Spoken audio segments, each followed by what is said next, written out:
guys, it's Lauren and Ron, your Dam Reporter, Director of Alternative Marketing, and I'm here to bring you Ask Ron. First question comes from Melissa Jules, and Melissa did not let me know where she was from. When am I going to get you guys to tell us what city you live in? How many times do I have to ask anyway? I need to know where you live. Alright, let's see if we can help her out. She says, "Hi Ron, I just got shut down real fast when talking to a potential prospect. After some preliminary chit-chat about the property, I asked if I could get a little bit more information about the property to complete my property lead information sheet. I felt her freeze on the line when she asked, 'Are you looking to buy the house or are you an investor?' Honestly, I don't know what to say, so I said investor. That was the end of our conversation. She said, 'I'm not interested in dealing with investors.'" All right. Well, Melissa, forget about it. If they're not interested in dealing with investors, then don't deal with them. You're not interested in dealing with them. Whack them. Get rid of them. Get them out of your life.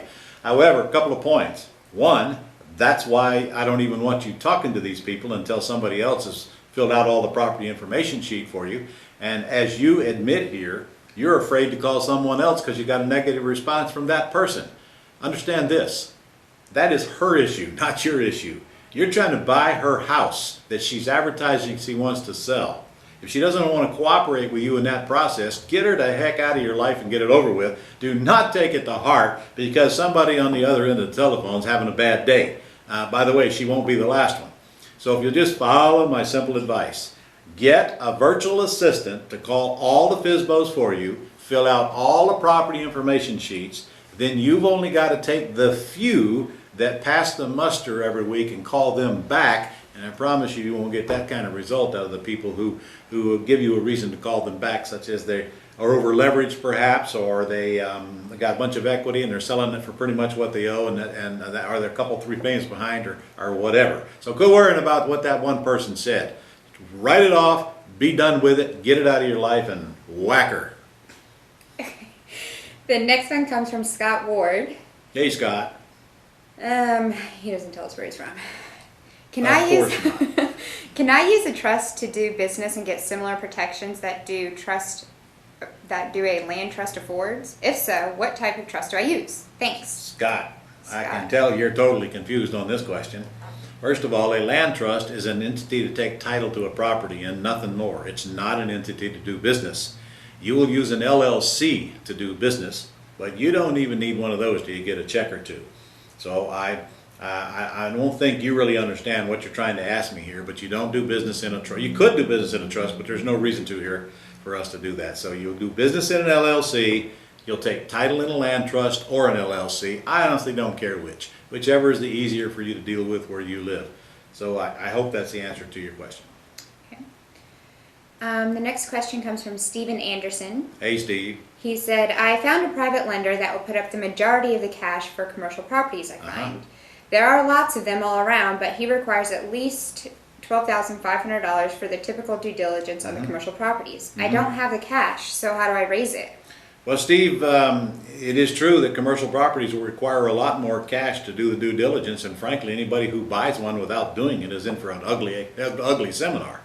Some of the commercial properties that I've purchased cost $30,000, $40,000 worth of due diligence to do, and it's a risk that you take as well, because a lot of the deals don't go through because the due diligence doesn't pass the muster. So if you're going to get into that world, you need to be playing in that field, and frankly, if you don't have the money to get the due diligence done, you probably shouldn't even be playing in that field yet, or you're going to have to get somebody to work with you and share the pie with them in some way, and they're going to have to take that risk. Because I'll tell you, when you're putting up earnest money deposits on commercial property, you're not at risk because you got a time to do your due diligence and you can back out for any reason. I just backed out of an apartment complex this past week for $27,500 deposit I had up, but I knew that I'd get out anytime I want. But the minute I start spending money on phase 1 reports and the other due diligence stuff, I don't get that money back. If I back out, it's gone. So that's not a game you want to play if you don't have the money to risk on the due diligence. Okay. Next one comes from Chris Haskins. Chris Haskins. Yes. Okay. Hi, Chris. "When is it best to buy on a lease option as opposed to getting the deed?" That's a good question. It's a very good question. Well, here's the deal in a nutshell. If I'm going to take title to the property, subject to or owner finance at either one, I'm on equity in it. If I don't get equity, I have no reason to buy the property. Plus, I want a payment low enough to where I can get a monthly spread, unless I'm getting a lot of equity and I'm willing to sacrifice the monthly spread to get a lot of the equity. Plus, I got to get into it light. So if there's equity that I get for free and there's a reason for me to stay in the deal, then I'll take title to it, buy it subject to, or buy it with owner financing. If not, I may lease option it, and then I can either assign that lease with our new ACTS program, or I can sublease it, sandwich lease it as they call it. For example, if I got a $200,000 house and the payment is $785 a month, and I know I can go rent that house for $1,400, $1,500, I'm gonna stay in the middle of that one. So I'll lease option it from the seller, and I'll sandwich lease it to the buyer. And the deed will transfer when my buyer comes to the table with a new loan. So, but that time I have a reason to stay in it. So in a nutshell, if I have a reason to stay in it, I'll buy it, or I'll lease it. And if I don't, then I'll probably contract to buy it or lease it and assign my contract to my tenant buyer. I hope that made sense. Sounded pretty good. This comes from Debbie Madger. Debbie, hello Debbie. When you take a deposit for a tenant buyer, is that the only money that is applied to the balance when they decide to buy? Yes, that's a non-refundable option deposit, Debbie. That is not a security deposit. So if they give me a $10,000 deposit, they get $10,000 credit toward their down payment. They get no credit for the rent. So they pay me X number of dollars a month for rent, and it's gone. They never get that back, and they pay me X dollars down. If they buy, they get credit toward the down payment. If they don't buy, they forfeit it all. Hope that answers the question. This next one is from Sean Porter, and I do want to say that Sean is from Myrtle Beach, my hometown, and Hey, he did let Sean. us know where he's from. All right. Okay, so he says, Hey, keep an eye on my property up there in Myrtle for me, will you, Sean? he is asking, are you using multiple mailings to the same list with the yellow letter? If so, how many mailings, and do you change any wording of the Answer is letter? no, Sean. I do not use multiple mailings to yellow letter list. I hit the list one time, and the lists are so huge that they never end, so I don't go back a second time.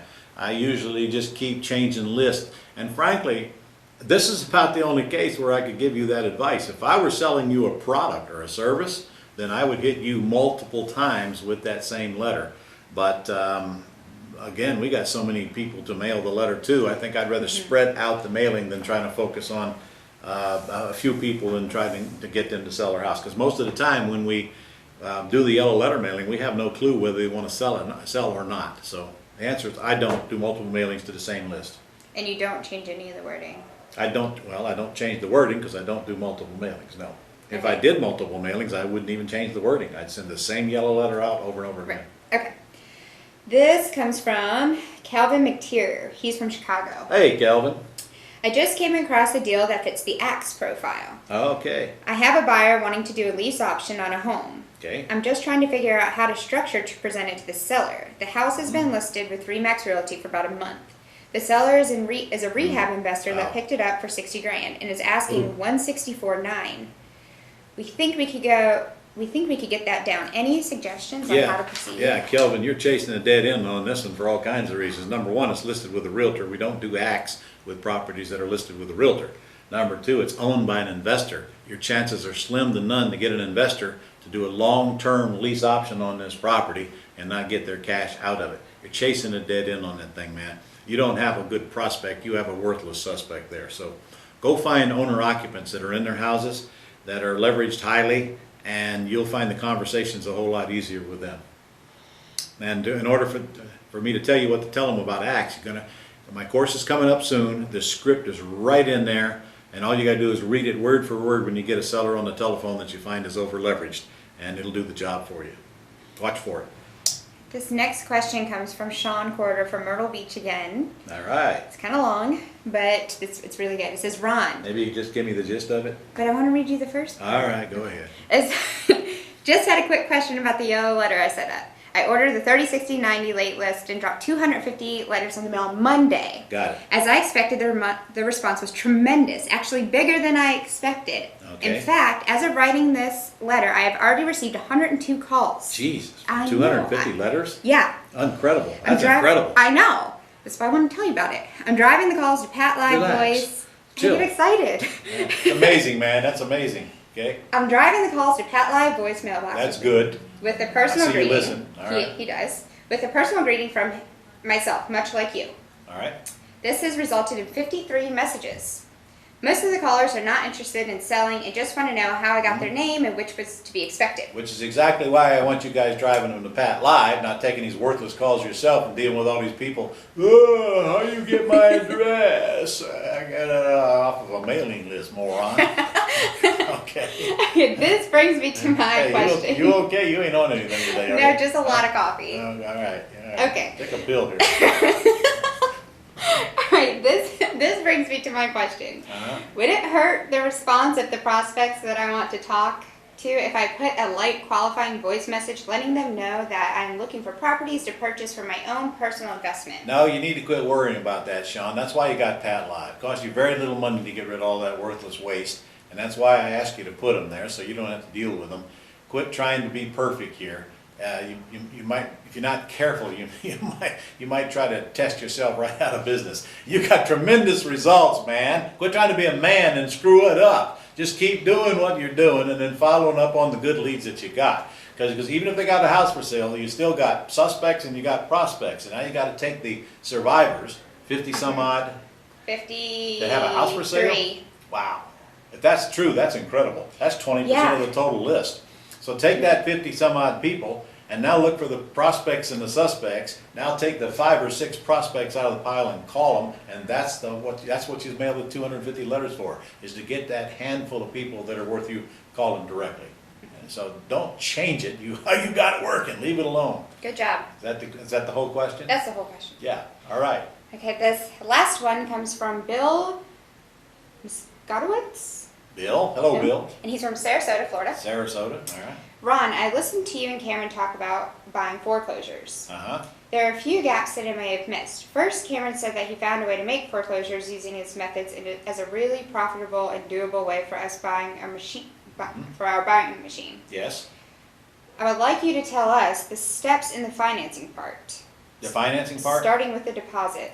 Starting with the deposit. Yes. Okay. Is there more to this question? It says, starting with the deposit, the bank will want a substantial deposit. How do we not use our own money? Okay. That's what he's Let asking. me answer that one first. Yeah. Okay. Okay. Bill, you got to use your own money to put up the deposits, and if you're offering through a realtor, you're looking at a minimum of $1,000. If you're going to an auction, where they have a bunch of them in a hotel room one night, which we do here in Florida quite often, you're looking at a $2,500 minimum deposit. There's no way around it. So you're going to have to use your money for those deposits. So if that's something you can't do, then that's not the game you want to play. I think more importantly, though, you better ask yourself, okay, how am I going to fund it if I get the offer accepted? I only got 2 choices, and that's wholesale it or raise the cash to fund it. Is that one of the questions as well? Mm-hmm. Yeah, well, that's a private lender. In fact, if you use private lenders, you'll never run out of money, but you're not going to close these things unless you raise the cash. So if you put that deposit out there and you can't raise that money or wholesale it, then you lose the deposit. It's just that simple. That is your total risk. Bill, I would suggest to you and everybody listening that if you want to learn the foreclosure business, you ought to get my foreclosure course. It's very inexpensive. In fact, go to ronsforeclosurecourse.com. Is that the right site? ronsforeclosurecourse.com. And we got a special on it there right now. You can get it really cheap and get the whole thing shipped to you. It's a whole 2-day seminar that literally takes you step by step through the foreclosure process, but not only on bank-owned properties, but also on the pre-foreclosure process, which is where you're going to do most of your deals if you want to know the truth. In fact, pre-foreclosure is where your acts are going to come from, because that's people that are behind on their payments, whether they've been filed on or not. A lot of your deals for acts are going to come from that solicitation of those FSBOs. FSBOs are going to produce you pre-foreclosures. Realtors and auctions are going to produce you post-foreclosures or bank-owned properties. But you ought to get a little bit more training on that game. But back to your question, you're going to have deposits no matter what you do. Okay, and then he's asking, then he gets a contract in a land trust. Huh? While the contract is in force, if I don't get a buyer fast enough, I'll be forced to buy or cut bait. That's right. What are the steps I need to successfully get through the steps from going from a contract to wholesaling the property? Well, you get it under contract, then you have a title search done, and then you have to go out and find the buyers. We do that mostly online today by simply having a simple website set up and then driving traffic to that site and then having them go on our buyers list when they get there. On your first deal, You're gonna have to do the same thing, plus run ads in your local papers. You won't have any trouble getting investors to call you, but whether you can get through that cycle in the time, I don't know, you're just gonna have to go try it and see. So if that bothers you, go build your buyer's list first. Go run the same ads, set up a simple site. This is just a place to capture their information. You only need a few questions from investor buyers. And then go drive traffic to the site and build your list, and then go find the properties to feed them. And in that process, you're also going to learn where they want to buy. Because one of the questions is, what area of town do you want to buy in? How much money can you spend on a property, and how fast can you close? And of course, their name and their email address, and preferably their phone number. So drive some traffic to your site, get them on the buyer's list. Go to my site, Ron's, what is my site?